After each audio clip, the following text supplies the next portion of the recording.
Greetings from Jagsonpal Pharmaceuticals Limited, makers of Indocap SR, Metadec, Equrex, and Crampov. I am Dr. Vipin Tyagi, and on behalf of Jagsonpal, I welcome you to the webinar today on palliative care and oral medicine. This webinar forms a part of knowledge sharing initiative by Jagsonpal Medical Services. We thank you, Dr. Shalu Rai, Honorary General Secretary, Indian Academy of Oral Medicine and Radiology, for organizing this webinar today.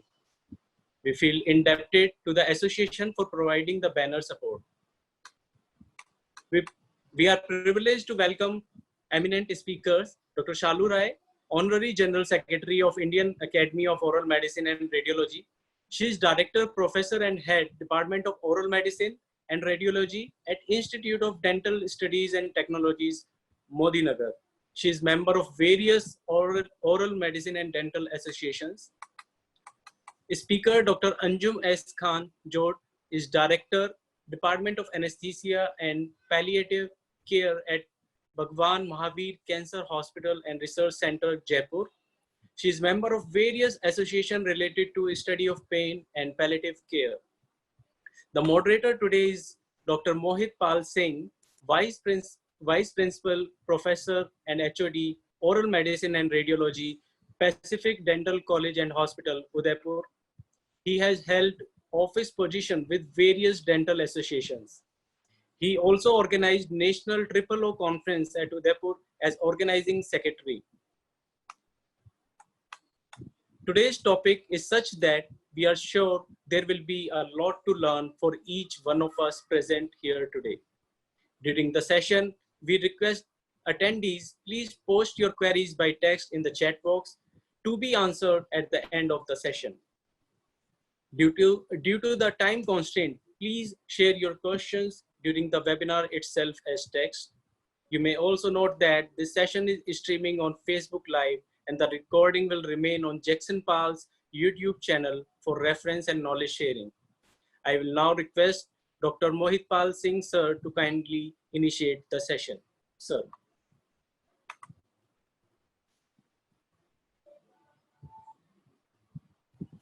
Sir, unmute yourself. Vipin, slides for sir. Very good evening to everyone. And at the outset, I want to thank Shalu ma'am, Anjum ma'am for consenting and to be sharing their immense knowledge here. The basic idea of this presentation is to get an awareness of a very important healthcare facility, which is palliative care, in which I feel we are lacking behind as healthcare providers all across the country. Now, one more important thing which I had in mind was to address the importance of dental profession playing its role in palliative care, as I have felt that we lag behind. First of all, palliative care is lagging behind, and secondly, we as dental profession, we do lag behind in providing this palliative care. Now, Anjum ma'am would be actually explaining us and discussing about an outline or the gist of palliative care. Because of the time constraints, it would be just a teaser sort of presentation for you all. Secondly, Shalu ma'am would be talking about the importance of pain management in orofacial pains related or with relevance to palliative care. And I would tell you in the beginning, I took this up just for the sole reason that I learned about palliative care with a very limited insight that I had about the subject. And I thank Anjum ma'am for guiding me across and changing the perspective of the practice that I have, from breaking the bad news to managing the patient till the end. So I had never expected even that this field is so vast and wide. Now, can we have the next slide, please? who provides palliative care. It's not an individual, it's always a team, and we fit into the team immensely, and we can provide our expertise as a human first, then the professionals second. There is so much to palliative care that it is boundless, and I would not waste time talking about palliative care because Anju ma'am would enlighten us about that. Can we have the next slide, please? This is how a patient and a family stands in the center, and we as individuals where we fit in all across can help that individual. Now we can place ourselves in a family. If you have a large family, you can play that role as a mentor, as a philosopher. You play different roles in the society, and we fit into it very well. Next slide, please. Basically, palliative care is always misunderstood to be synonymous care. Uh, I'm not being audible. I think somebody's written that there's no sound. No, it's all right, sir. The sound is fine. Yeah.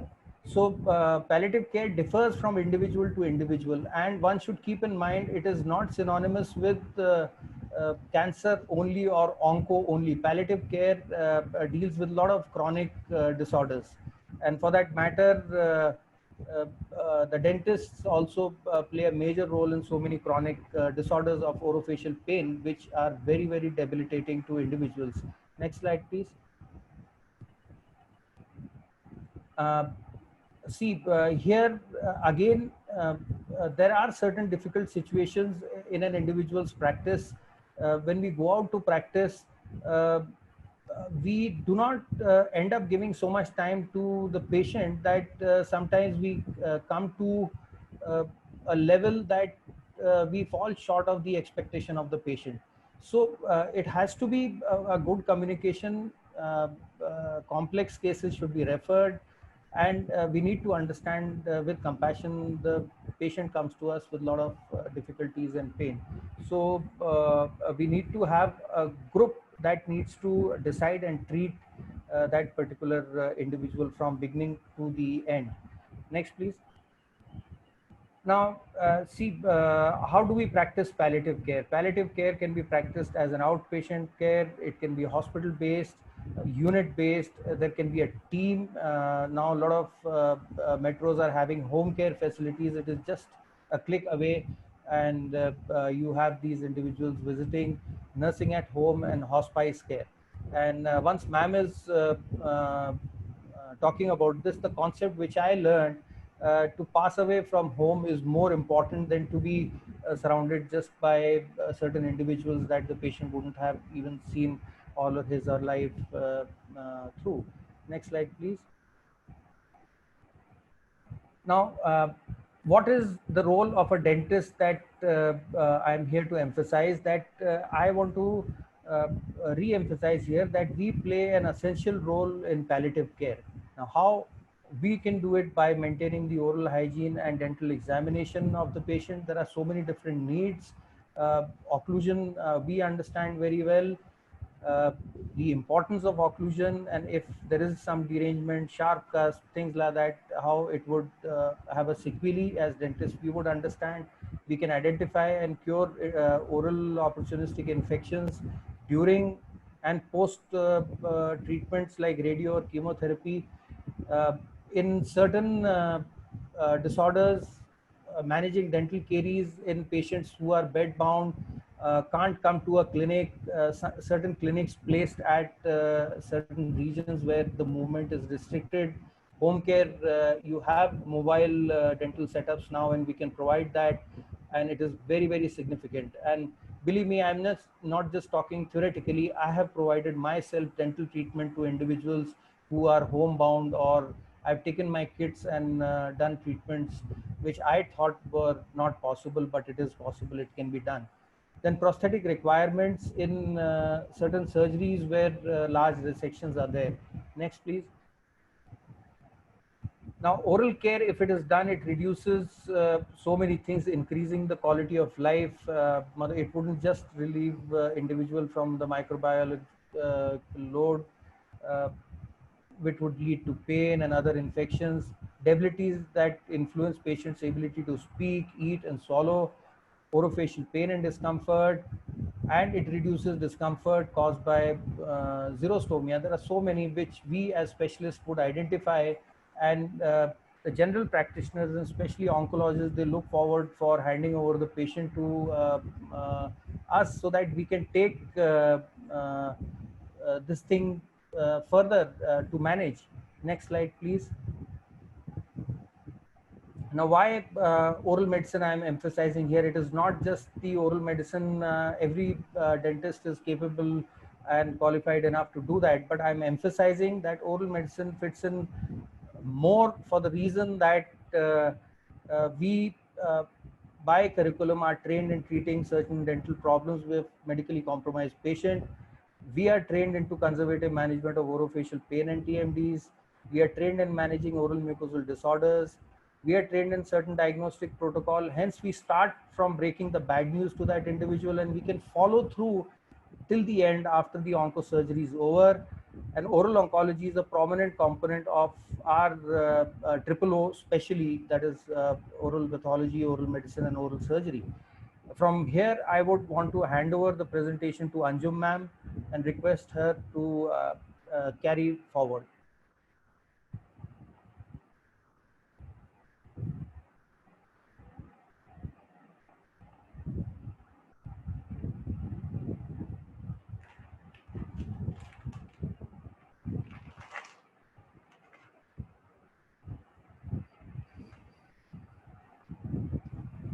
I hope you can see these slides. Are the slides visible, Deepika? Yes, yes, they are visible. Yes, ma'am. And can you hear me clearly? May I Yes. start? Very clear. Yeah, Start. sure, ma'am. Thank you. So it is a privilege to talk to 220 people on a Sunday evening, and I'm heartened by the idea of Mohit and your team, and Shalu and Jackson Pal, to take up a topic like palliative care, which a lot of our own profession feels is not glamorous enough. So unfortunately, palliative care receives very little attention, and I'm grateful that this topic is getting the attention it deserves. One moment. So this kind of patient, I'm sure all you all have seen, this kind of tumor you might have encountered in your practice. And for us, it can be an encounter of a few minutes in the outpatient, but this patient has to live the rest of his life with this kind of tumor. And like Mohit said, there's a very big role that can be played by the dental profession in taking care of patients with head and neck malignancy and other aspects of palliative care. So very briefly, our objectives are: what is palliative care? What is the approach to symptoms? And why is it important for us to develop this specialty in our country? So we've heard so often of patients being told, or family members being told, or neighbors being told that the big hospital has said, take him home. There is nothing more that I can do for you. Please take your patient home. Do not occupy a hospital bed. In palliative care, we strongly believe there is always something that we can do. So that if you go to the WHO definition of palliative care, it is 18 years old, but each word is worth its weight in gold. So as doctors and dentists, our goal has always been quantity of life, saving a life. In palliative care, the focus shifts. The perspective is quality of life for patient and his family, facing problems associated with life-threatening illnesses through the prevention and relief of suffering by means of early identification and impeccable assessment. I want to emphasize early identification and impeccable assessment, because a lot of my colleagues feel that palliative care is more like more seva. It's more spiritual comfort. It's more something that a nun would do, a nurse would do, a sadhvi would do, but not something for an anesthesiologist or for a dentist. So I want to say that it is a branch of medicine. I'm sure you know that there are 4 hospitals in India today which offer an MD in palliative medicine. So it is a branch of medicine, and it has to be taken seriously. for the treatment of pain and other problems, psychosocial, spiritual, and physical. Am I speaking too fast, Deepika? Okay, so It's all right, ma'am. okay, so the perspective is a little different. Rather than our white coat and the formal behavior that you usually see in hospitals, and that is kind of our code of conduct, it changes its paternalistic model. The doctor knows best, doctor is God, more towards a Munna Bhai model. So palliative care actually is not new, it's come back to us. In the way we see it now, modern palliative medicine is what was established in the 60s in the UK by Dame Cicely Saunders. But if you go back to history, Emperor Ashok, after the war, had actually put into practice all the principles of palliative care that we today are delivering. He had hospices built along the river. He had people admitted for serious illnesses. Monks treated them. If they got well, they went back home, and they didn't get well, they died there. So these are the concepts of a hospice philosophy. Hospice means hospitality, being a good host. Unfortunately, like Mohit said, the connotation now is end of life. The meaning of hospice actually does not mean end of life. It used to mean atithi, taking care of a guest. So this kind of patient again is familiar to you. This is Manoj. He's 52 years old. He has a huge tumor which is causing a large ulcer in the middle of his face. He's had surgery and has no history of substance abuse. What do you think, Manoj? What are the problems that he has? What do you think? What does the audience think the problems that this gentleman will face? He probably has pain. He probably has a very foul smell because of the anaerobes and the other bacteria invading that ulcer. And one more important thing.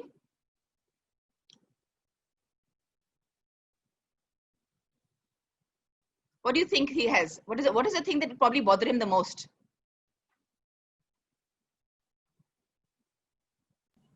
From the audience, we could have people raise their hand if they want to speak. Yes, you can speak, Mr. Dr. Somasundaram. Eating, madam. Swallowing. Eating and swallowing. Absolutely, so, Dr. Somasundaram. He has a big OCF. He has such a huge fistula that he cannot eat. So that's such a, and I mean, the solution for us as doctors is we put a Ryle's tube. We can put a nasogastric tube, but does that help him taste food? Such an important part of our quality of life is tasting our food. Putting an NGT will not allow him to taste food. So we have a lot of problems that patients with palliative care needs face, and they're not physical only, they're social, they're financial, emotional, and spiritual. So many of the problems in advanced diseases are not merely medical, they are about the holistic care, the whole care of a human being, not of a patient with CA tongue, not of a patient with CA cervix. It is a whole human being. So we need to see the person, like Mohit said, we have to have a humane perspective rather than wo CA cervix ka patient hai or he is CA buccal mucosa. So he has psychological issues, anger with the system. I never ate tobacco. I never ate gutka. Why did this happen to me? Social pain. I cannot afford treatment. I cannot afford a meal. I cannot go out. This wound smells so bad that my children want to stay away from me. I'm dependent on my wife. Spiritual pain. Why did God do this to me? Is it because I had an affair when I was in college? Did I do something wrong? Is there God? So you really need to see in palliative care more than the wound, more than the nasogastric tube, but the whole individual. And then you can make a difference in his life. So in palliative care, I'm deliberately bringing up this topic because when you're talking about advanced illness and we're talking about taking care of patients near the end of life, a lot of professionals have this misconception that palliative care is about euthanasia. It is not about euthanasia. I would strongly want to say we're not about causing death. We affirm life, but we regard dying as a normal process. We do nothing to hasten death or postpone death. Vipin, can you show that video on laugh at death, please? Let's start the comedy jam. Let's welcome your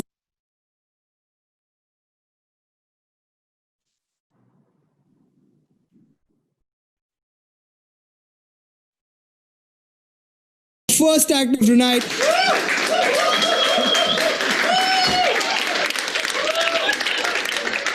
Hello everybody, I am a sick and so sick that I was admitted to Guru Nanak Hospital. This is the first time I am doing this type of show. Who knows? Maybe the last time. जब मेरा दोनों हो गया तो wife ने मुझे अपना kidney मुझे डोनेट किया। 35 साल के बाद पहली बार वाइफ ने मुझे दूसरी दी। जब भी डॉक्टर के पास जाती हूँ तो तुम्हें पूछता है मेरा क्या लाइफ है। Life is like that. TV journalist Arno Goswami. You should never take it seriously. It is amazing to know what science can do nowadays. I got kidney transplant. मतलब you can call it as a छोटा research. We have 6 sisters. I am the 4th one. And after my 3 sisters expired, I have become the eldest one now. So now I feel that I got a promotion. I am promoted, and now my younger sisters are waiting to be promoted. Hello, अगर 5 minute और late आते ना तो show तो खत्म ही हो जाता, लेकिन मैं भी खत्म हो जाती। पिछले साल शादी में बहुत कम गई, मयत में बहुत जाती गई और कुछ नहीं मिला, मेरे को मयत ही मिला। आजकल अमेरिका में लोग कहते हैं कि उनका प्रेसिडेंट मेरे जैसा हो, तो ज्यादा दिन नहीं टिके। आजकल मैं ज्यादा मेकअप करके अच्छी तरह सेल्फी निकालती हूँ, क्योंकि वो सेल्फी शायद मेरे आबू चेयर के काम आ जाए।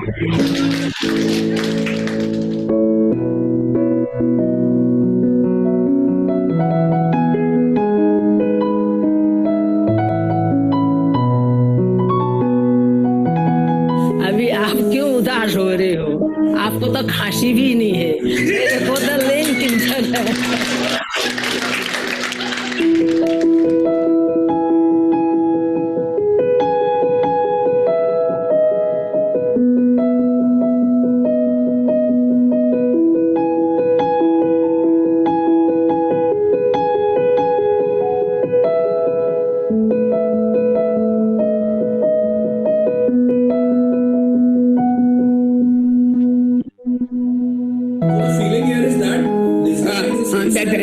That I'm putting him down what he says.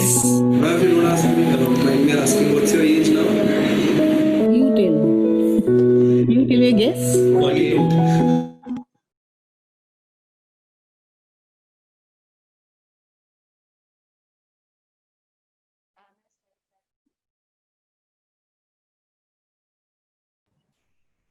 Dr. Anjum, we can't hear you.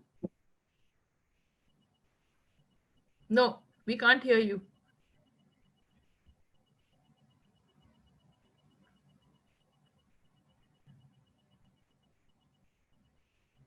No.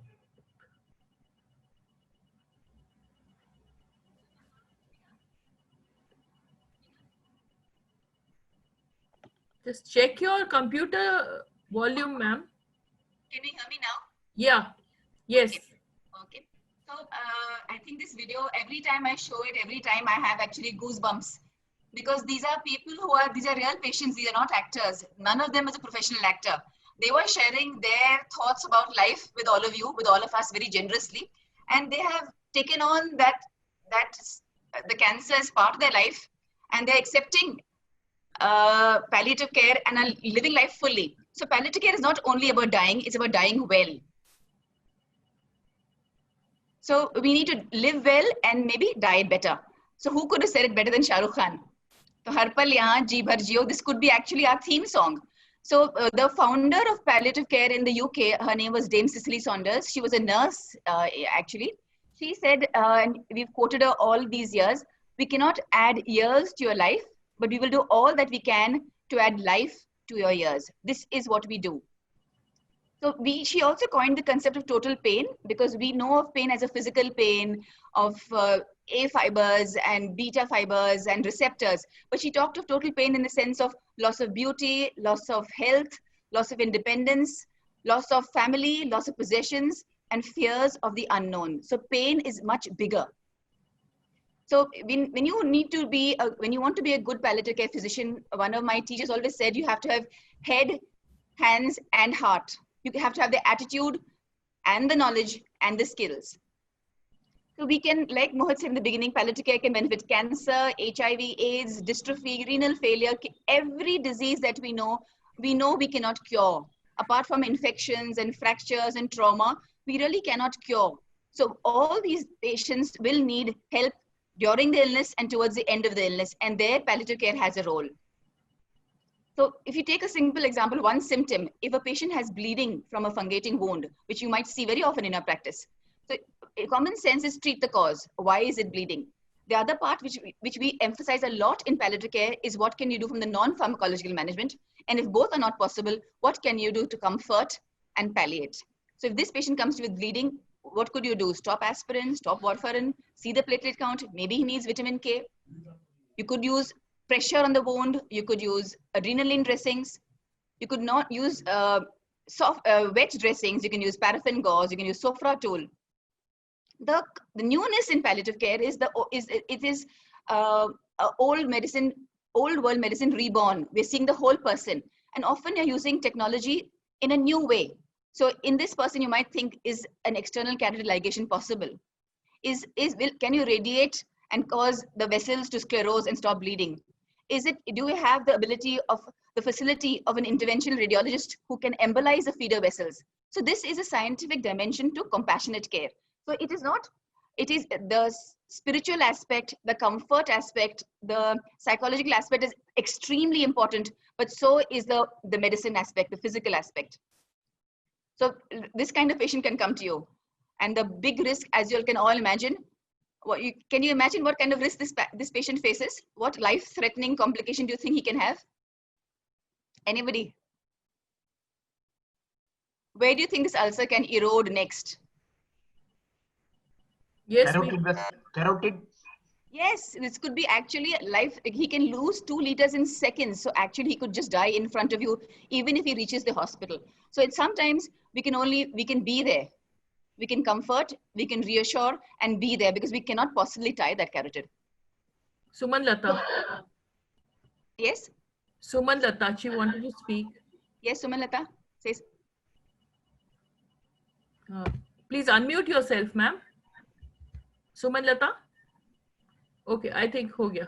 Okay, I think she probably wanted to say it's the same thing, so we preempted her. So I want to just emphasize that in this 15 minutes that I have, that each symptom, your approach should be treat the cause if possible.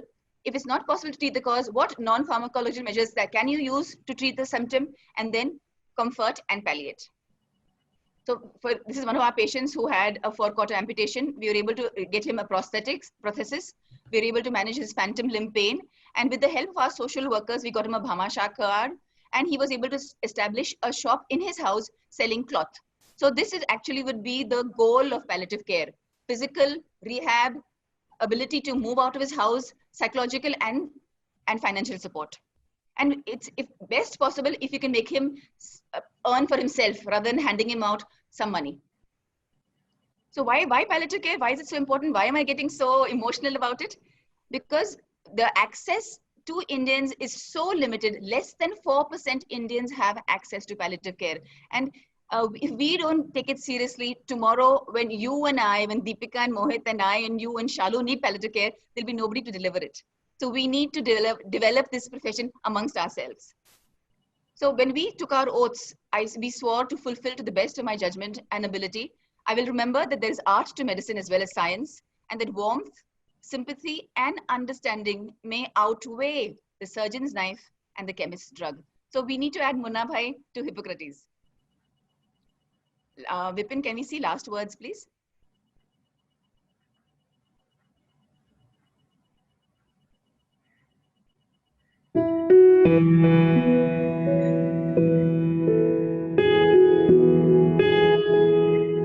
Mrs. Raksha Mehta, a very lovely person. Her last words, my special salt tadka. I love you, Michael. Mrs dash ने मुझसे कहा, क्योंकि mister dash नहीं थे वहाँ, इसलिए मुझसे कहा. She gave me this recipe to give to a family. 60 ના હતા mister Agarwal. Sudden heart attack થી એડમિટ થયા. એના સન અમેરિકામાં હતા. Mr. Bose, middle-aged, very jovial Bengali fellow. All of a sudden he became very serious. મારા બેટા આયા, મારા દીકરા આવી ગયા, એના છે એના લાસ્ટ વર્ડ હતા બસ. And he said, Amar meke bolbe, Amar meke bolbe. Tell my daughter I approve of her choice. एक छोटा लड़का था, शायद 8 साल का, उससे भी कम. उसके लास्ट वर्डिंग थे मम्मी को बाय बोलना. शमीना, उसने मुझे से कहा 60 वर्षाच्या त्रिपाठी बाई मला जाताना सांगून गेल्या, श्रीकृष्णन के आखिरी शब्द थे वड़ा सांबार. अंधेरे से मुझे बहुत डर लगता है. माझ्या नवऱ्याला सांगा मुलांची आणि स्वतःची काळजी घ्यायला, कारण त्यांची काळजी घेणारं मागे कोणी नाही उरले आता. उनके लास्ट वर्ड थे सॉरी, बस सॉरी सॉरी. मिस्टर अय्यरचे शेवटचे शब्द होते, कधी कोणाला तुम्ही जाताना पाहिलं का?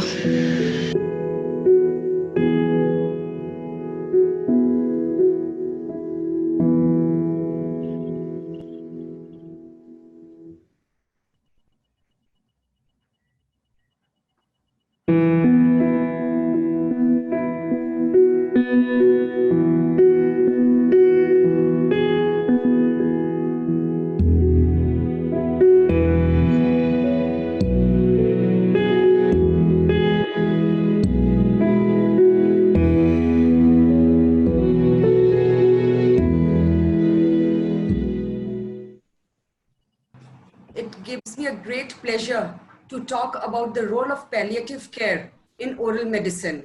As an oral medicine specialist, I would like to, impart some knowledge about our role in this palliative care. After seeing Dr. Anjum's video, I'm really moved by the videos that she has shown, and lot of input is needed from the oral medicine specialist and oral medicine people to have their say in palliative care.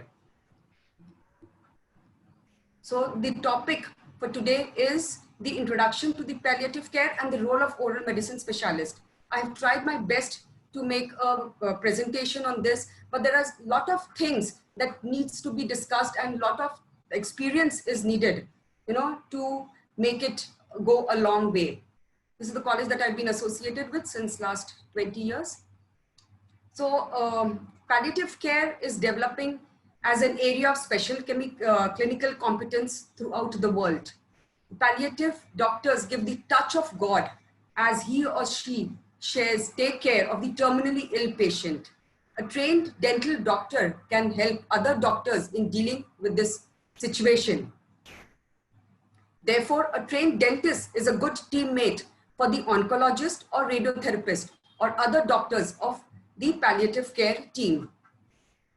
So a dentist plays a very important role, and he can improve the quality of life of the patient, because mouth is the most important organ of expression, and it is affected in most often in the later stage of the disease. The patient needs this help of the dentist to alleviate his discomfort and to live a better and a quality life. So we, as a dentist, can help in the initial diagnosis and give a relief of pain in the terminal stages of the disease. So the need of palliative care arises because of the most important cause being the cancer burden. We are aware of it, the world, globally the load of the cancer in the developing countries, in various developed countries, as well as in India. Definition of palliative care has been well taken by Anjum ma'am.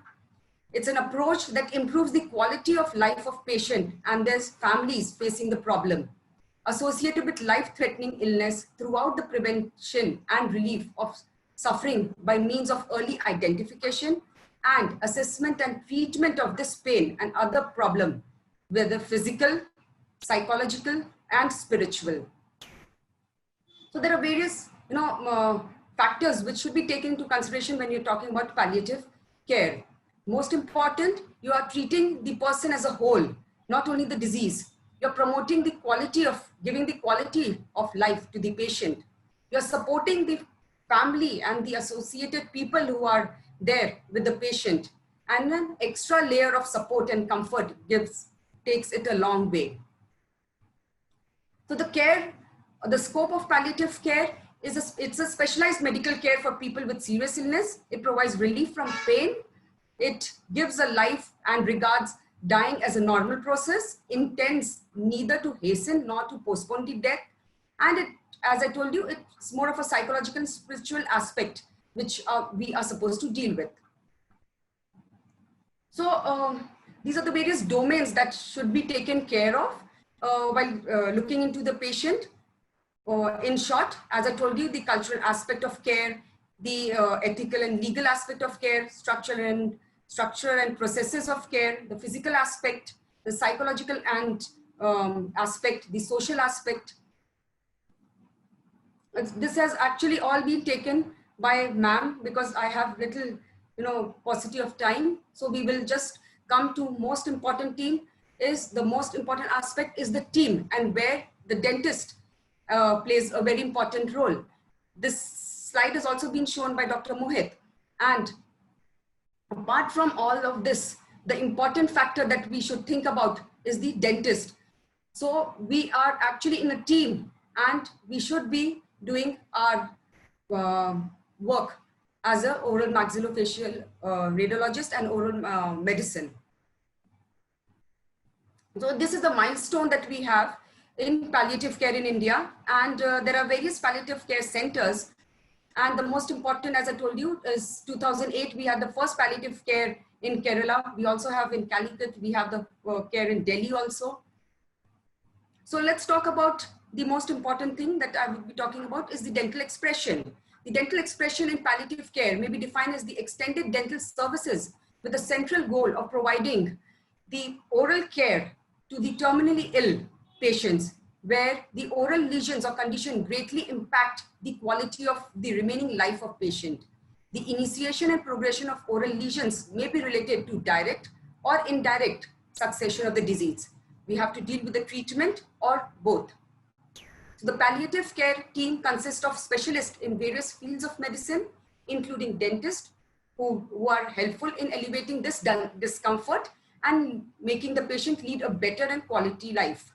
A trained dentist will be a good teammate for the oncologist and radiotherapist. So what are the oral problems that we face in these patients?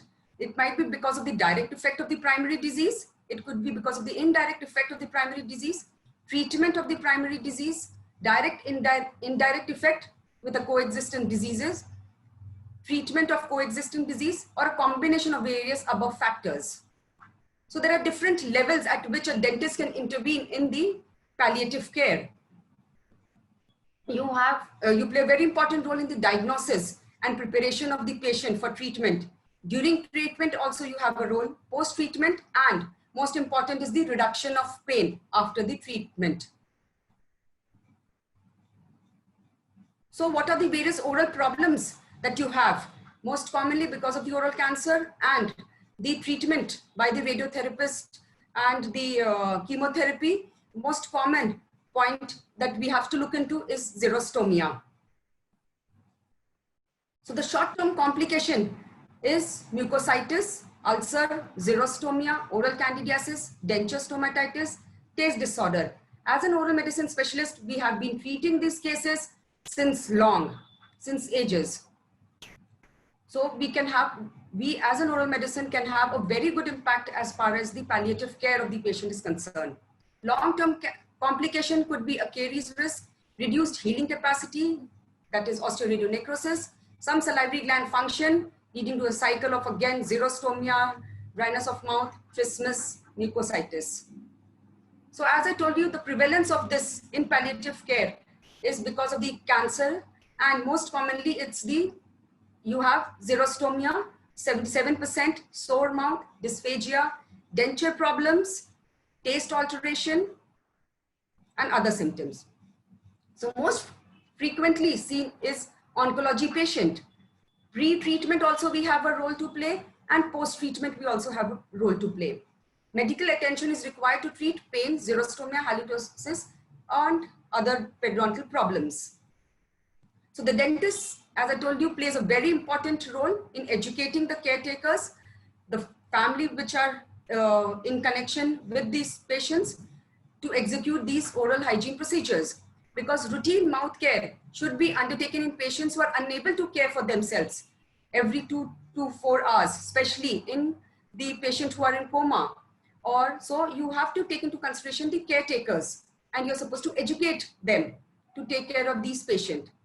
So duty of the dentist is to diagnose, the preparation and for the treatment, during treatment, post-treatment, reduction of pain. So the dentist should be able to identify the lesion, any swelling, also you have a proliferative lesion, a non-healing ulcer, a non-healing extraction socket. Post-treatment, you see all that thing, difficulty in swallowing.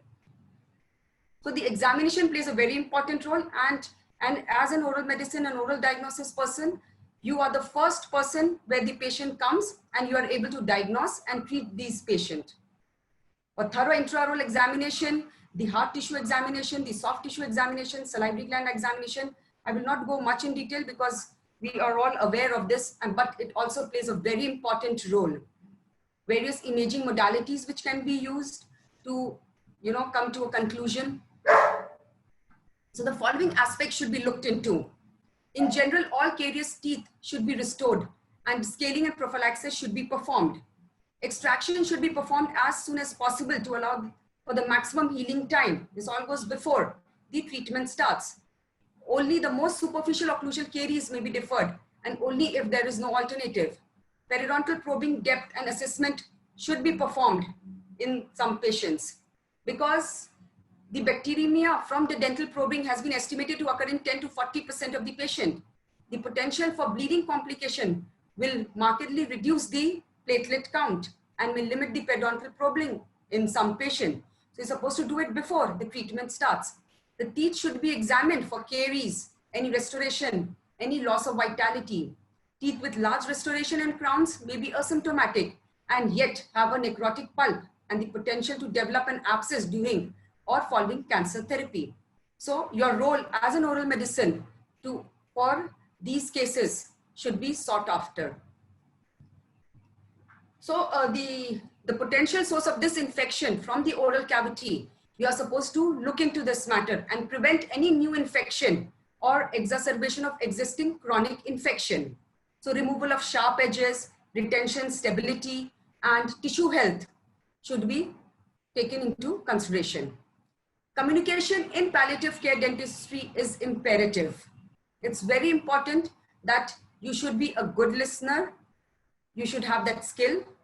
Specific communication skills should be present. As Dr. Mohit also told, you might be the first person for breaking the bad news. Communication with family and other professionals. Preparing the patient for the bad news or communicating to the patient, this is also the skills that you are supposed to talk, and it requires a lot of feelings and a lot of heart to look into not just the medicine part, but even the psychological part, and giving time to the patient is very important. So I will just skip a little bit of this. So as I told you, total extraction in the field of radiation is advisable. Surgical procedure 2 to 3 weeks before the start of chemotherapy or radiotherapy. Discontinuation of full or partial denture. Frequent sips of water to reduce the effect of hyposalivation. Prepared study models for further use. And then you can have a discussion with your oncologist about the dental treatment needed. Post-radiation osteoradionecrosis is another well-known complication. Osteoradionecrosis and osteomyelitis is also reported in patients receiving biphosphonate. So avoidance of this trauma, removal of bony sequestrum, and use of antibiotics has been advised.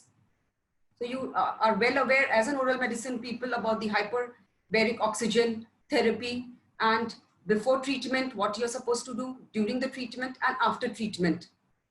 The post-surgical and chemotherapy, the patient may experience difficulty in speaking, swallowing, breathing. We all have to take, and dentist plays a very important role in all these steps. So you have to exercise with the help of appliances, prosthetic appliances like obturator will be needed to restore the surgical defect. So a reduction in pain, some pain may be physical, some pain may be psychological. So you have to psychologically also counsel the patient to a greater extent. This is just a table that I've taken, what all you're supposed to do as a dentist. So in short, I will just talk about the treatment of the oral problems. And as an oral medicine person, you should look into the matter of especially the treatment related to the chemotherapy and radiotherapy, the most common being mucositis, stomatitis, and you're supposed to relieve the pain. We have been reading this, we have been doing this in our clinic, in the college. So well aware of the topical anesthetics which can be used, the xylocaine, the 2%, you have diphenhydramine hydrochloride 5%, diclonine hydrochloride 0.5% or 1%. Then you have even the ulcer protective coating agents which can be used. Some of the lip balms can be used. So these are all the factors which should be taken into consideration for reducing the mucositis and stomatitis, the symptomatic treatment that you give to the patient. So availability of the gel is there, as I told you, xylocaine gel 2%, then anti-inflammatory activity of these gels are there, anesthetic property is there. Then lip lubricant, as I was talking about, wax-based lubricant, then coating agents, aluminum chloride. So we are all using this in our practice when we have patient, and generally the patient comes after the radiotherapy with the mucositis. So we are treating these cases, and as an oral medicine specialist, we are aware of all the drugs that can be used for mucositis and stomatitis. The patient will also face nausea and vomiting because of either chemotherapy or the opioid, bowel obstruction, pancreatitis. So you actually, are supposed to collaborate with a team and work on this care for the patient. This is one of the cause that candidiasis has been found to be estimated to about 70% to 85% in palliative, in the patient who has already taken radiotherapy. So this is the most common organism. We know about the pseudomembranous candidiasis, which can occur, the erythematous, that is the atrophic candidiasis, hyperplastic candidiasis, angular cheilitis. So in this, in palliative care patient, candidiasis is primarily a result of xerostomia. So we are aware of what we are supposed to do in candidial patients, how we are supposed to do what the dentures is, as far as the denture is concerned. You're supposed to, soak in bleach and water for 30 minutes to remove the odor. And then Listerine antiseptic, or you have the Nystatin mouth rinse or suspension that can be used. So a combination of topical and systemic application that are very useful for the treatment for candidiasis is Nystatin suspension, clotrimazole torches can be used. Systemic, you have the ketoconazole, fluconazole, itraconazole, amphotericin B. There is a lot of systemic drugs which should be taken into consideration for these patients. Nutrition, hydration also plays a very important role.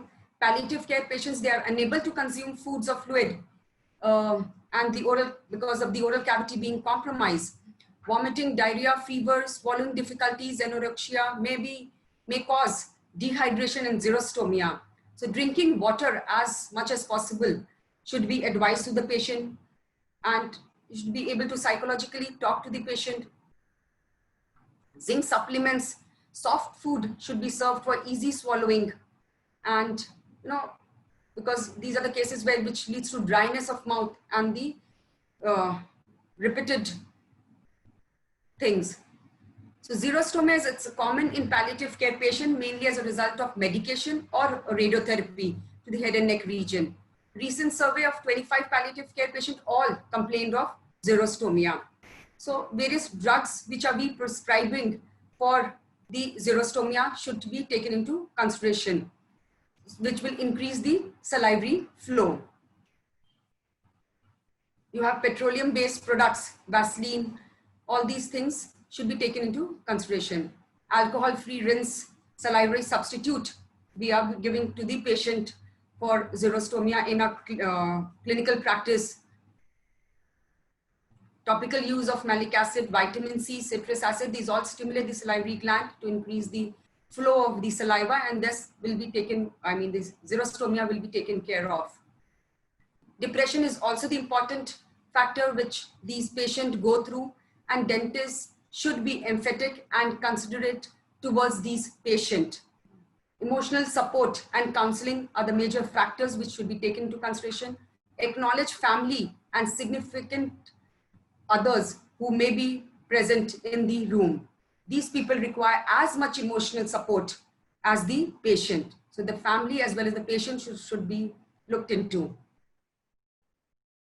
So this is the pain assessment, and which I will go a little faster. Describing pain only in terms of its intensity is like describing music only in terms of its loudness.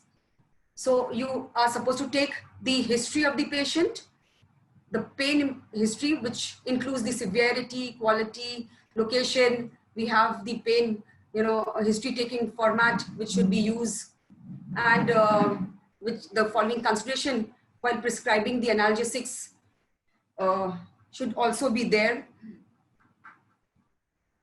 So how you're supposed to assess the pain, I'll just go a little faster. You can observe a lot by just, watching, and your experience should be there to see the patient's facial expression, which is the most important factor. Its body position, the gait of the patient, the area of redness, swelling, all these things should be taken into consideration while assessing the pain, and hence the treatment and the psychological aspect will come into play. Various neurological examination, which is there, sensory examination, motor examination. I am not going in detail, but these are the factors when you're treating the patient as an oral medicine specialist that you should be taken into consideration. So the pain management, as far as non-pharmacological management is concerned, we are aware of the acupuncture, TENS. We are doing TENS in our department for other, TMJ disorders and the facial pains, therapeutic massage, all these things. But the most important thing is the three-step ladder, which I would like to talk about, which the WHO has adopted for the more efficient way to manage cancer pain. The first, we'll talk about the topical treatment of oral pain. So you have the localized pain where the salicylate gel can be used, or topical local anesthetics can be used. Ulceration and should be preserved for severe pain. Lidocaine, you have 5% lignocaine ointment or 10% spray suitable for use. So all these things, we are aware of it. When you have the diffuse oral pain, then benzodiazepine mouthwash or spray, that is a non-steroidal anti-inflammatory drugs, may be useful. Diclofenac dispersible tablets can be used as mouthwash. Topical morphine can be considered but in case of severe pain. And then you have the systemic treatment for oral pain. So you have the step treatment where you have first you try with the non-opioid drugs, but in separately or with the combination. You have when this doesn't work, if the pain persists or if the pain increases, then you have to get to a second ladder, and then you have a third ladder as a strong opioid. So with the various NSAIDs which we are aware of, which can be tried before going to the opioids, the stronger ones, are to name few is a diclofenac, ibuprofen. These are the drugs which can be used. Then the strong opioids, you have the dosage that I'm telling you on these slides. It's difficult to talk about each and everything, but the opioid which can be used along with the analgesics are the morphine, codeine, oxycodone, methadone, all these drugs, tramadol, fentanyl. These comes under the second opioid. This is a second step. Let's skip the tolerance of opioids. It's a very big, I will have to talk about separately in a next topic or a lecture. So we will not talk about the details. The side effects we are aware of: the constipation, urinary retention, dry mouth, drug interaction. We are supposed to deal with the opioid-induced neurotoxicity, and we should be aware of this toxicity because we'll be treating this patient, not only the oral lesions, but other things. So the adjuncts used in palliative care are the corticosteroids. Neuropathic pain, you have gabapentin, antidepressants, ketamine. Bony pain, which is biphosphonates. So corticosteroids as adjuncts can also be used. So the adverse effects, the side effects, we are all aware of it. So the dexamethasone, we are aware of the side effects of dexamethasone and other corticosteroid. I can't talk about the drug regime and for how many days. So the examples of the suggested essential drugs list for palliative care, the various analgesics that can be used, corticosteroids, laxative, so increasing the appetite, bowel, obstructions, anxiety, depression, insomnia, diarrhea. So this all is required along with your, time and care to the patient. So restoration of oral functions and nutrition is very important. You might have to prepare an obturator to the patient, and the role of oral medicine comes into play.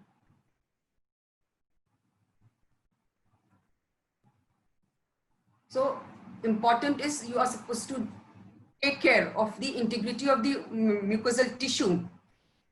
Adequate nutrition should be given to the patient because malnutrition is reported in 40 to 80% of the oncology patient. They are unable to eat. So as a dentist, you're supposed to take care of all these effects. So elimination of the oral infection is a very important factor because 60% of the documented bacteremias have been reported with 6 to 30% mortality rate. So the aesthetics and the social aspect of these palliative care patients also plays a very important role. They may suffer from severe disfigurement, restricted mouth opening, speech difficulties, loss of teeth, delayed teeth, decayed teeth, and you might have a unpleasant smile, which is all to be taken care of, halitosis. They might have dysphagia. So this all things may significantly reduce the self-esteem and cause upset among their visitors, their family members. So reconstructive procedures to improve and improvise the functions and aesthetics should be taken into consideration by a maxillofacial prosthodontist, by a dental surgeon, by a dentist, voice rehabilitation, speech therapy. All these things is a matter of concern in palliative patient. So the benefits of palliative care is that you're supposed to look into consideration the desire, the illness of the patient.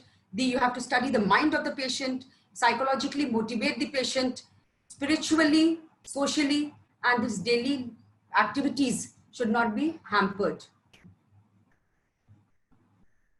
So this is how the palliative care, a multidisciplinary approach, should all be taken care of. So there are various barriers which are there because there is not enough, training of healthcare professional in the management of these patients, which should be, brought out, and there should be some training program. Hospice care, it refers to a philosophy of care that seeks to support dignified dying or a good death experience for those with terminally illness. But I won't talk in detail about this. I do have a differentiation between palliative care and hospice care, but it will require a lot of, this thing. So to conclude, I would say palliative care patient requires special dental attention. This extends from operative and preventive care to be concept of total patient care, covering both the physical and emotional aspect of well-being. The dentist's role in palliative care is to improvise the quality of life of the patient. Palliative care medicine is the evolving branch and gaining immense importance in this advancing world. This can be contributed to the fact of modernization and present living style, which as a side effect has much psychological and physical morbidity. Oral medicine specialists plays a very vital role in palliative care team. Oral physicians are better equipped to interact with patient at their terminal stage of life and can contribute with utmost care and empathy. Oral medicine specialists can play an important role in alleviating both the physical and psychological pain of dying and in treating the effects caused due to chemotherapy and radiotherapy. The course of palliative care should be broadened by providing education to clinicians, patients, and families with regard to elements and appropriateness of palliative care. So to conclude, I have just summarized the most important oral problems that we face and what are the lesions that we see, the features, and what are the causes of it. And I think this is what we have been doing in oral medicine, treating patients with angular cheilitis, denture stomatitis, mucositis, xerostomia, dysphagia, taste disorder, and we are managing these patients. So this is the management of the oral problems in palliative patients with the help of what is the dentist's role and their expertise, which plays a very important step in alleviating the pain of these patients. So you should be compassionate enough. It can be done. And an oral medicine plays a vital role in helping these patients. I thank you, Jackson Pal and Mohit, for giving me this opportunity, and Dr. Deepika ma'am for giving me this opportunity to present my view. Thank you, Anju ma'am, also. Being there and presenting the comprehensive aspect of the relevance of palliative care and the basic concept, I think you figured it out very well. My aim for this presentation was this only, that how do we bridge this gap, and a lot of communication on the chat is also there, that how do we oral medicine people fit in here. Now for everyone whoever has this question, my reply to them is, we have to make ourselves available. When we are available, that is when the person who hands over the baton to us gets somebody there to carry forward the management in my point of view. So it is very well that we should train ourselves, and a lot of people have asked about the probabilities of doing a diploma or certification courses. Yeah, because Mohit has done a lot of, I've done 2 parts, ma'am. Yes. I've done 2 certification courses, part 1 and part 2. And my guide, philosopher, mentor is right there in front of you, sitting, Anjum ma'am. Actually, I was wanting her to come over and teach us all here, but she made it sure that I go over to Jaipur and do the course. So I was fortunate enough to actually change and understand the concept, and there is a lot of scope for practice in any way. Yes. And we are all open if anybody has any questions, like Deepika ma'am was saying. Probably we'll have to end up with some question answer session. Yes, if in case there is somebody who wants to ask a question, they can raise your hand, the participants. Hi, I'm Dr. Apala Batuni, and I'm an oral medicine and radiologist, and I have been practicing palliative care since 3 years. Wonderful, so, nice. Yeah, so there are 2 things which I really need to say. That, with oral medicine and radiologist, pain is a very important part of our curriculum. And with cancer pain, it's very important for us to teach students the importance of morphine. Morphine, not just the pharmacological aspect of it, but also the legal aspect of it. The second point I would like to make is that sometimes we are not very confident that we can handle a patient on a whole. I must tell you that our knowledge, the knowledge which we have been trained with in our post-graduation, it is enough to treat a patient and other symptoms, not just the oral part of it, but we just need confidence, and we can treat other symptoms of palliative care like distress, depression, delirium, and I'm doing it all. So thank you so much. Wonderful presentation, and I just wanted to share this. And Wonderful, wonderful to hear that, ma'am, because there was this, again, a query somebody had raised that can we use ketamine, and somebody had asked about the adjuvants also. I would say there is a very important aspect as an adjuvant, which I learned during my palliative, was use of SSRI, which is always misunderstood as an antidepressant, but it plays a very important role as an analgesic. So adjuvants like that in step ladder need to be placed along with the milder analgesics to start with. Secondly, there was one query, somebody's mentioned that WHO 5-step ladder is there. I think Anjum ma'am, if I'm not sure, I've read about 3-step ladder WHO only. I'm not aware of 5-step ladder. The 3-step ladder, and a lot of intervention pain specialists are suggesting that that should be the 4th step. But the people, the WHO has so far, even in last year's guidelines, WHO updated its guidelines last year. It's a 267-page document which is available free online, and it is still adhering to the 3 steps.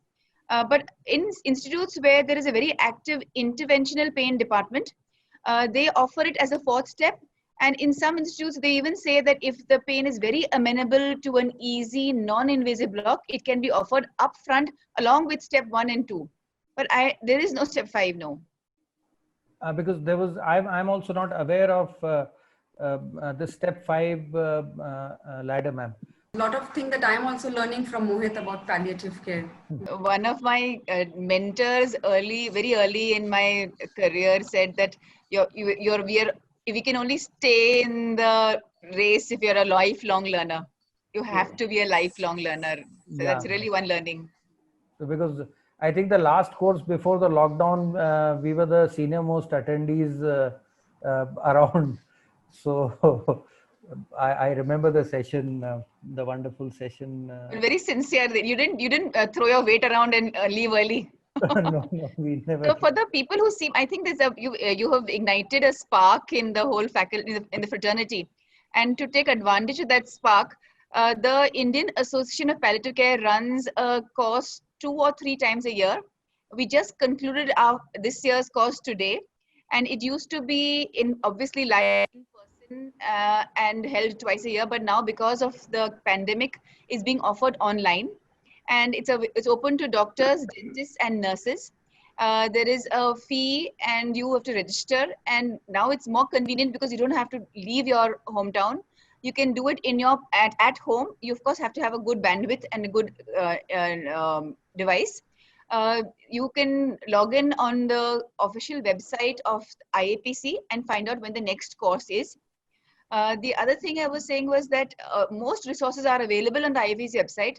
Another important resource is you have a map on the IAPC website where if you have a patient going off to a far off area and he needs palliative care there, and you're not sure whether there is a resource there is a directory on that website. So if you're sending a patient home and you're worried about what will happen to him towards the end of life, there very well might be somebody there. That's why I want to know Apala, where are you working? Ma'am, I'm working with, I have a foundation, Ecoham Foundation, and we are providing care in patients in Uttarakhand as well as Uttar Pradesh.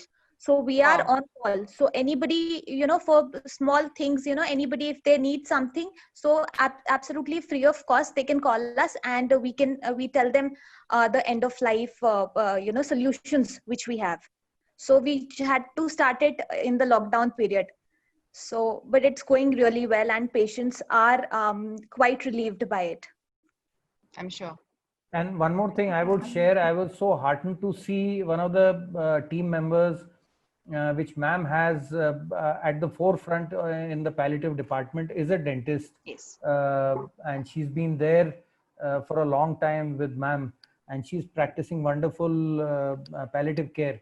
And I can vouch for that. Just 3 days back, I got a call from her asking for a home care facility in Udaipur. And believe me,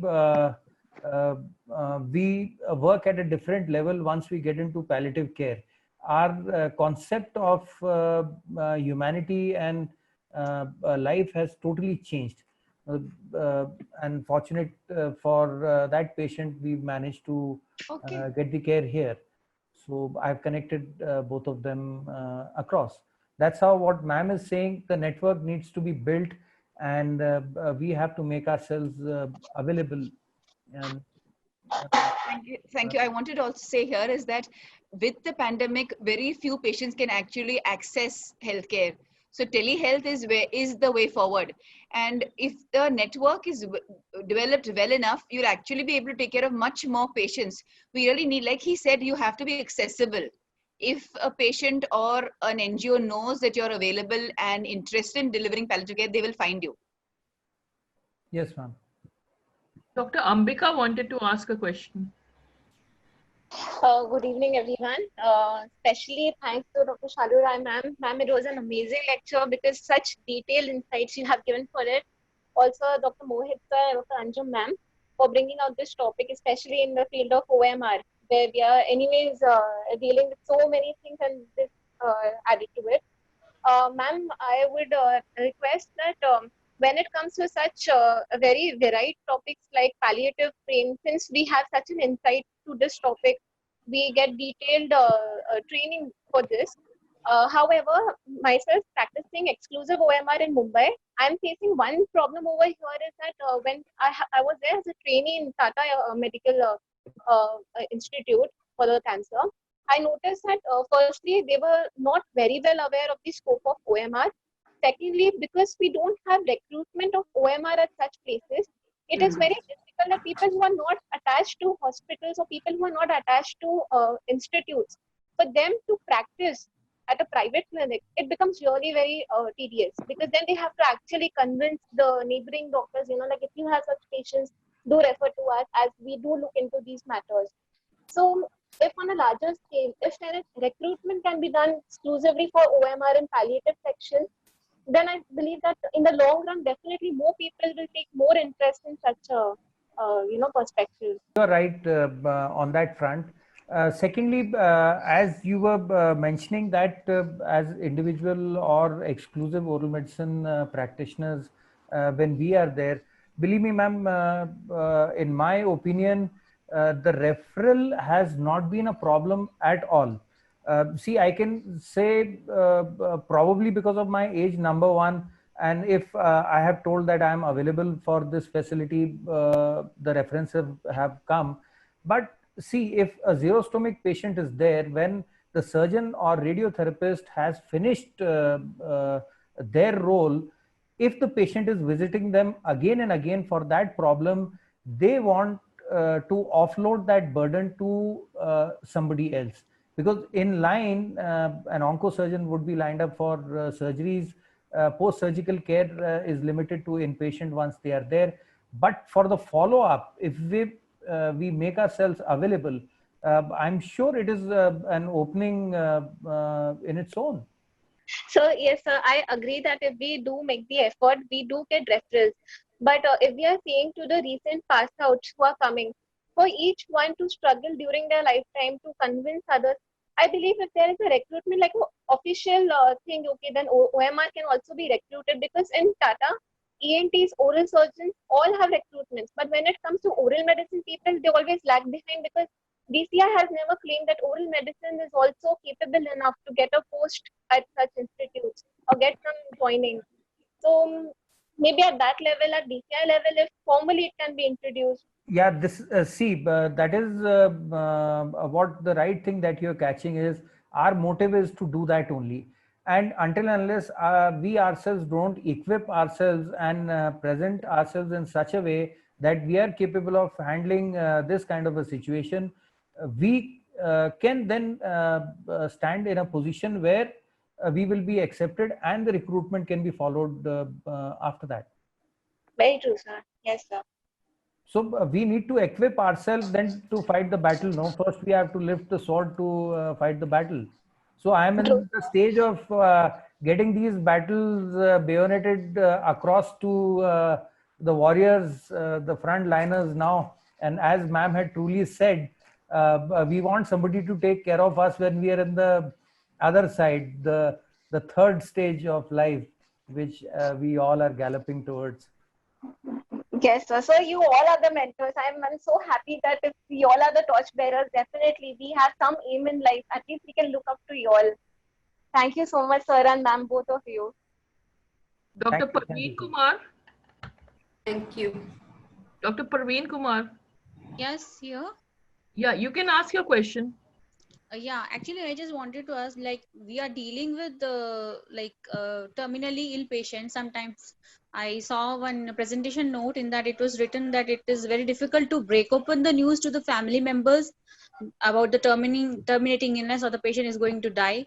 And sometimes we have to give antidepressants like diazepam or clonazepam. Now, this situation I have suffered because it is very, very difficult how to tell the patient, and how then the reaction of the patient and the family members at the present moment in the clinic is very, it's not bearable to see that, because they just break and they just weep like anything. How to deal with that particular 5 minutes of time framework? Anju ma'am needs to get in here, because there is a protocol, a written guided protocol for breaking the bad news. Okay. And see, in that case, what has happened is I found that protocol which is made on the Western standards. But our social setup Yes, sir. is little different than the Western setup. One thing I would like to share here is, see, in our scenario, breaking the bad news to the patient himself or herself is Yes, sir. always concealed. Always the family wants to know the fact, what disease is there, and the family says, don't tell him or her. Whereas in the West, they say, and it is a right of the patient to know what has happened. So I think if Anjum ma'am speaks on this, it would be better, because she has much more immense knowledge in breaking the bad news concept. And besides spikes, there are other protocols also in breaking the Okay. bad news. Yes, that is the main thing, because hello. You read a spikes protocol, and Okay, according to so spikes protocol, we break the bad news. The first, you have to set up a context. You have to understand what kind of a person that one is. I have read about a story where an Yes, individual sir. committed suicide, and he was found with a prescription of a dental surgeon Yes, in his sir. pocket. And when the investigation was going on, because of the individual having a criminal background, they were investigating, and the family allegated that he committed suicide because he was told by this dental surgeon that he had oral cancer. Although it wasn't true, it was found out to be something else. But the last slip in his pocket was the diagnosis of oral cancer. So in such cases, one has to be very vigilant about the psychosocial aspect of that particular individual. Whom needs to be called inside, who should be there, and how we need to break the news. Yeah, yes, sir. That is bad very news. difficult. Those 5 minutes are like, Exactly. And as I told you in the beginning, it is not one size fits all. It is a lot of different scenarios for different individuals. okay, sir. Thanks for the information. And if somebody, only one patient is walking into your clinic, if nobody is there, Yes, sir. Again, Then- I'm just going on talking. I wanted ma'am. No, sir. No, sir. It's very, very informative. Actually, I have seen this case. Sometimes the patient, most of the time, they come alone without even knowing that they are having oral cancer or terminating illness. Your information is very important. Like, I have found it very informative. Maybe you can add some more points so that I will be able to help people more. Let ma'am go ahead here. Actually, Parveen, very, very pertinent question. And Mohit has already thrown light on two major aspects. There are many protocols you look up on the net. There's a SPIKE protocol that he spoke of: setting, perception, invitation, knowledge, and empathy. So that is a SPIKE protocol which you can use. But having this, like he said, this protocol was designed by Bob Buchanan and team, which is a Western concept. Our family is our family. If we talk about the ethical aspect, the patient has a right first to know everything. But in Southeast Asia, our rights is merged with family autonomy. Yes, so we don't really talk to the patient alone, and that's the way we are brought up. That's the way our culture is. So we cannot directly implant their model to our working OPDs. That's true. And this traumatic story that Dr. Mohit related of a dentist writing a prescription, that dentist might have nightmares after that, because it is such a difficult thing to get over it. And if Yes, you're ma'am. so Parveen, your point is so relevant, but I would shudder to try to discuss in 5 minutes. Okay, ma'am. Bad news in 5 minutes, I don't think it's fair to you or to the patient. It has to be done. You'll have to give him time to cry and to get used to it, and never ever reveal bad news to a patient alone or on the telephone, because alone that is not. You don't know whether he'll go home or to the railway track. You don't know what he's going to do. And like again, the Spikes protocol is well established, validated tool, but we need, like in our context, what we usually do is we talk to the family first. We build rapport with the family first, and in many steps gradually get the patient to understand. But I do think that it's important for us to gradually build into our culture the need for including the patient in the conversation, because it's unfair to the patient and the whole family is conspiring and talking about his treatment when he doesn't know. And in many patients, we see that the patient knows, the family knows, and they're all both in their own silos crying alone. And because the patient doesn't want to talk to the family feels we'll protect him. So you are spending the last few months crying alone without very meaningful growth. So it's a very difficult, actually breaking bad news can be a day's seminar. It is a very important topic for me. Yes, ma'am. Thank you so much, ma'am. Thank you, Anju, ma'am. Thank you, Mohit, sir. Actually, this was very important thing for me to know. Okay, I can understand that we have to do a middle approach to break the news to the patient and the family members. But really, this helped me a lot. Thank you so much. Thank you so much, ma'am and sir. Thank you so much. Dr. Srinivasan. Yes, this is Dr. Srinivasan. Dr. Anjum, I first would like to congratulate you on a very touching and excellent presentation. But I just want to clarify, because there seems to be some confusion. Do I rightly understand that palliative care is a care of terminally ill patients, and there could be a lot of oral cancer patients who undergo surgery or radiotherapy, but they necessarily are not palliative care, because we're actually taking care of them by conventional means. It's usually we reserve palliative care for those people where conventional treatment would no longer work. Am I right in understanding that? Clarification, Dr. Srinivas, a clarification. So when palliative care was, when it first began, it was limited to the last few months or the last year of life. But in the last few years, more and more we are being involved in care from diagnosis. So at diagnosis, your role can be in symptom control, in psychological support, and decision making. And in the beginning, when the oncologist has a prominent role, and in many scenarios, your own team is talking about giving palliative care with dentistry. So in the primary phase, the primary treatment, the primary physician, oncologist, dentist, gastroenterologist is taking care of the symptom burden and the psychological support. As the disease becomes incurable, the role of the primary therapist decreases and the role of the palliative care person increases. So at one stage of time, the primary physician has no role to play. He has no cure to offer. At that time, the palliative care works alone till after death.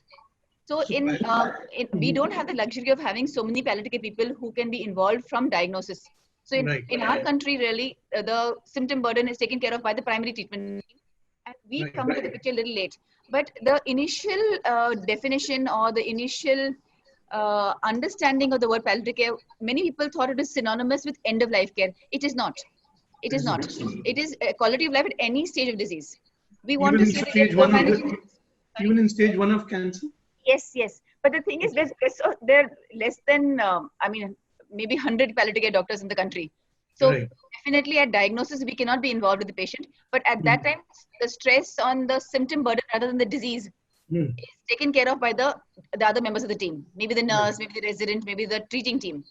Right. So the scope of palliative care is huge now. Even ASCO, the American Society of Clinical Oncology, has acknowledged that palliative care needs to be offered upfront, not near the deathbed.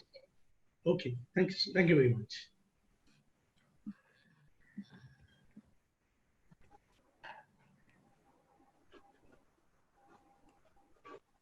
So I don't see any more hands raised.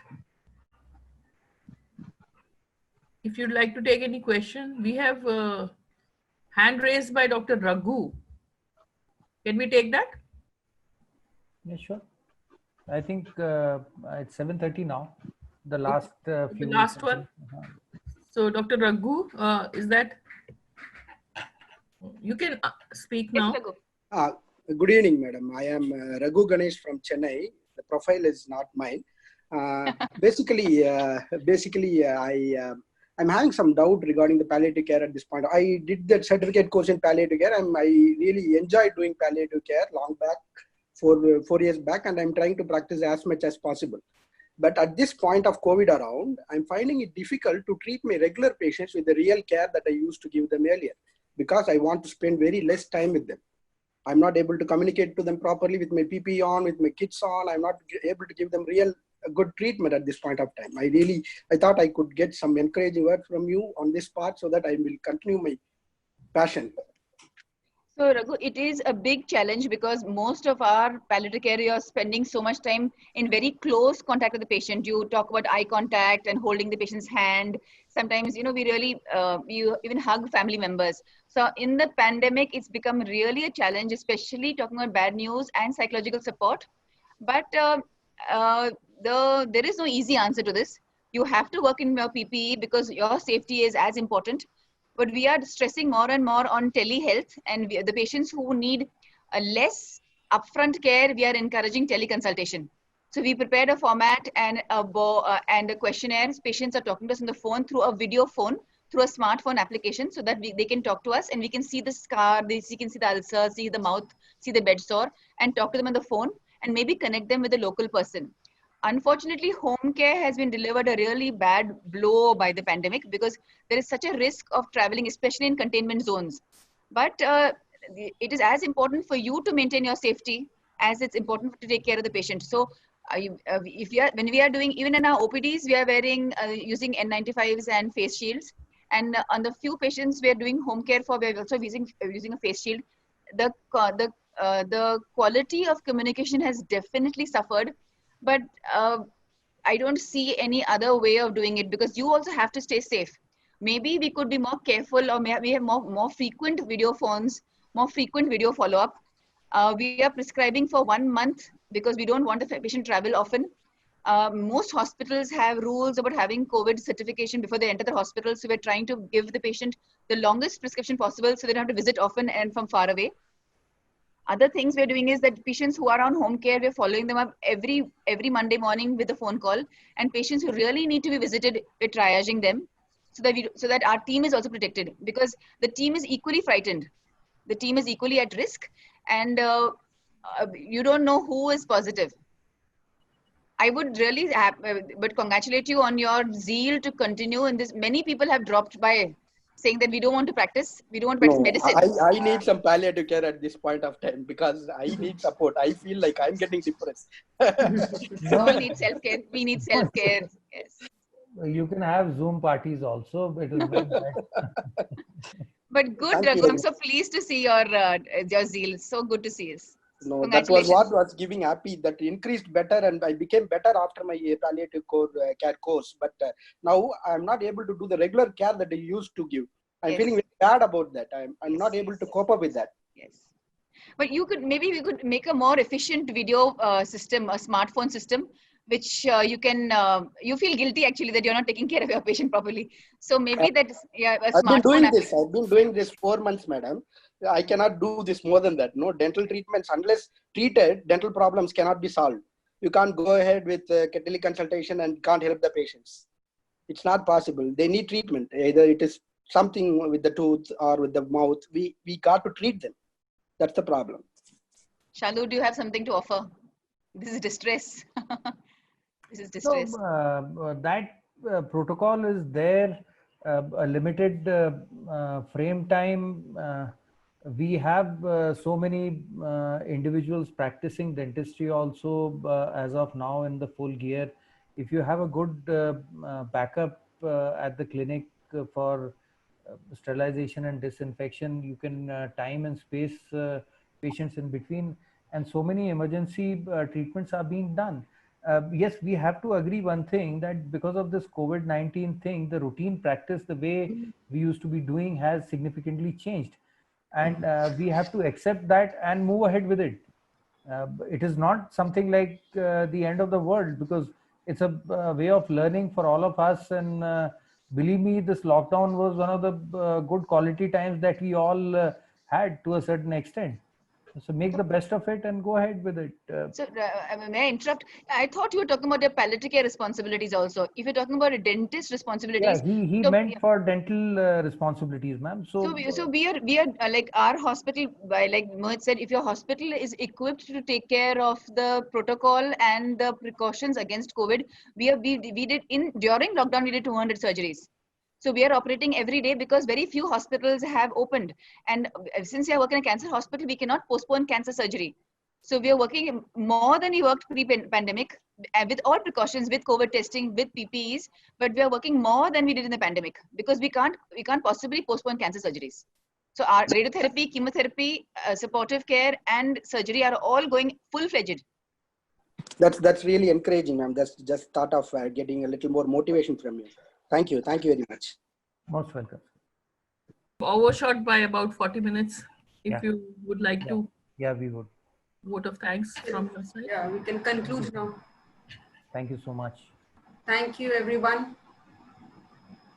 On behalf of Jackson Pal, makers of Indocap SR and Metadec, we also have Equirex and Cramp-Off. I am Dr. Deepika Chabra, and along with me are my teammates, Dr. Vipin Tyagi and Mr. Amit Saxena.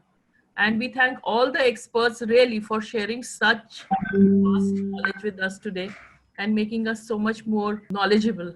So we would like to reassure all the experts of any extended support that we can offer in your future endeavors in the service of mankind.